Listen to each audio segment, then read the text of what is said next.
bakit ganito? Parang ginagawang basketball, dinidribble-dribble muna bago i-shoot. Ano kaya? Ano bang intention ng House dito? Pahiyain si VP Sara? Or maghanap muna sila ng mga kaalyado nila na susuporta? Or they are just buying time for the obvious? Kasi pag umabot ito sa plenaryo, baka hindi aabot yung 1/3 at ito ay totally mabasura mismo ng House of Representatives dahil nga sa napakahinang complaints at ang ginagawa ng House ngayon parang siya na yung nag-a-act na parang court or kangaroo court na bawal because only the Senate sitting as an impeachment court in a proper proceeding can do this.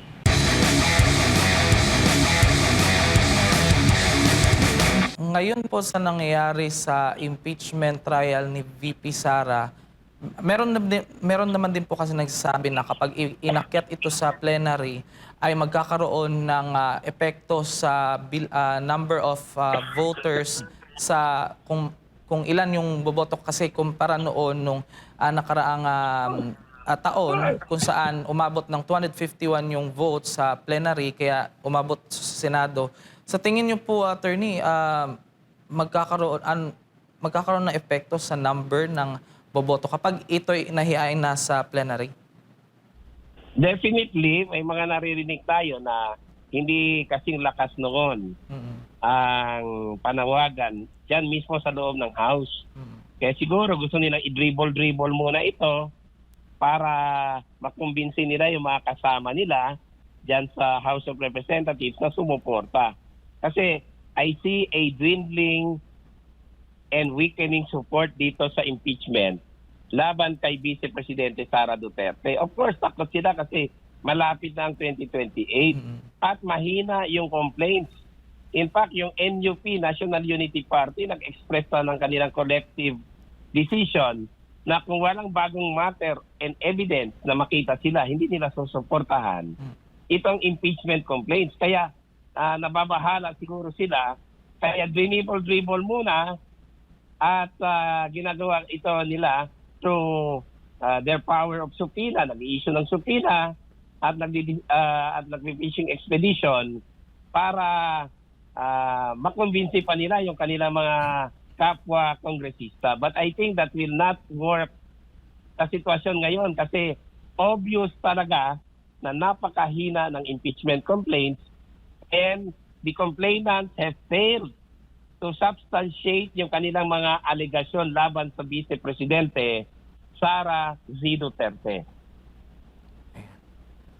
Attorney, magandang umaga. Si Admar po ito. Balikan ko lang po yung isa po sa mga kini-question nila. Kasi alam ko kayo din po yung petitioner din sana doon sa impeachment, no, versus Pangulong Bongbong Marcos, kaso hindi lang natuloy. Pero isa sa mga kini-question po, no, maging yung sa petisyon na inihain din po na sa pangunguna ni Attorney Israelito Torion at itong sa kampo ni Vice President Sara Duterte ay yung treatment po sa impeachment kontra kay PBBM na lumusot at itong impeachment kontra kay VP Sara. May napansin ba kayo na masyadong pinapaboran ang paghimay ng husto sa impeachment kontra sa pangalawang Pangulo?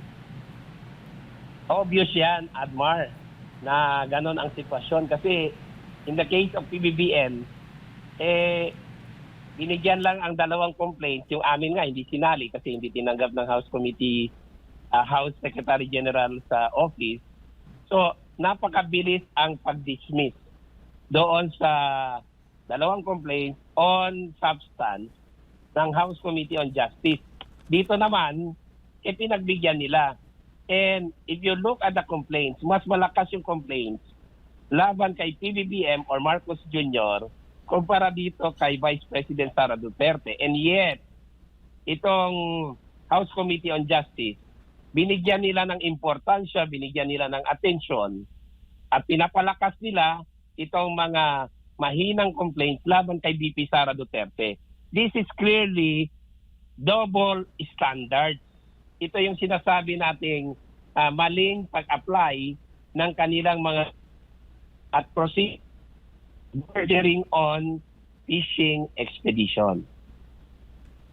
Opo. And maliban din dito po, sir, kasi tuloy pa rin ang sabi ng Kamara, tuloy pa rin ang kanila pong magiging pagdinig kasi wala nga man naman pong TRO na ilalabas po ang Korte Suprema. Maaari pa rin ba silang mag-contempt dito sa lagay na ito? Halimbawa, may mga mayroon silang sinubpina doon ng mga dokumento, may mga private entity na kanila pong pinatawag. Halimbawa po, magmatigas yung mga individual na ito na maglabas ng mga kinakailangang dokumento kasi tingin nila hindi naman ito trial pa. Siguro kung sa Senado, yun na talaga yung full-blown na trial.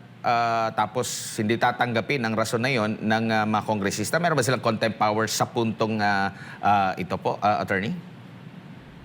Wala namang question na ang House in general merong contempt power. Pero dito sa sitwasyong ito, hindi nila magamit yan eh. Kasi improper, illegal, and unconstitutional yan kung sakali gamitin nila.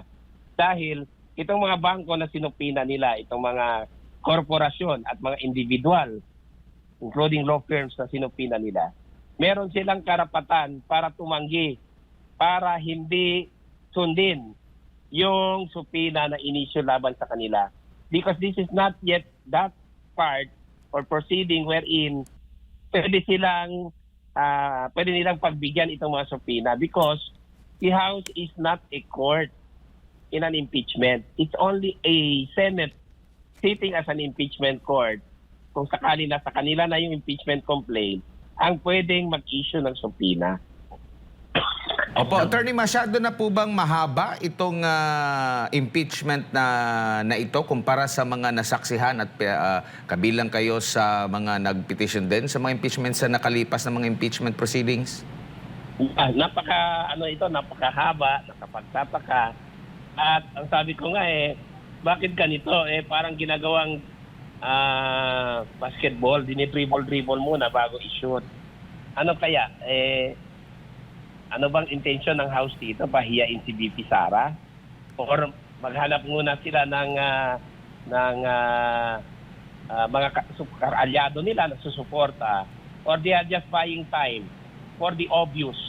Kasi pag umabot ito sa plenaryo, baka hindi aabot yung 1/3 at ito ay totally mabasura mismo ng House of Representatives dahil nga sa napakahinang complaints at ang ginagawa ng House ngayon parang siya na yung nag-a-act na parang court or kangaroo court na bawal because only the Senate sitting as an impeachment court in a proper proceeding can do this. Hindi sa panahon ito kasi ang hinahanap nila, Admar, is only probable cause, and just like in the fiscal's office hindi kailangan ng trial na yan may hearing but that is very limited and then usually 1 or 2 ngayon gusto nila parang sila yung bida dito sa sitwasyong ito magkaroon ng trial. Definitely this is void ab initio